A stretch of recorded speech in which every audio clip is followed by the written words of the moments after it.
മഹാരാജാവേ, ഒരു സങ്കടവാർത്തയുണ്ട്. പറയൂ മന്ത്രി. മഹാറാണി അങ്ങേക്ക് വേണ്ടി ഉണ്ടാക്കി വെച്ച മുട്ടയുടെ ഉണ്ണി കാണുന്നില്ല.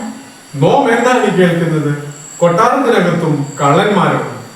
സേനാനായകനോട് നോമിനെ മുഖം കാണിക്കാൻ പറയൂ. ഉത്തരവ്. സേനാനായക, രാജാവിനെ മുഖം കാണിക്കുന്നു.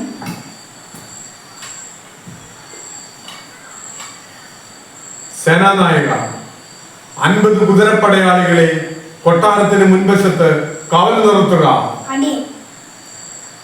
50 ആനപ്പടയാളികളെ കൊട്ടാരത്തിന് പിൻവശത്തും കാവൽ നിർത്തുക.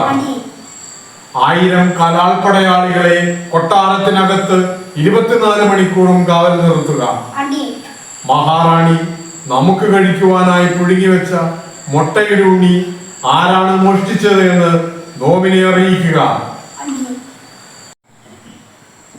മഹാറാണി, ഇത് കൊട്ടാരത്തിലെ ഉണ്ണിയാണോ? ഒന്ന് പോടാ, ഇത് കോഴിയുടെ ഉണ്ണിയാണ്.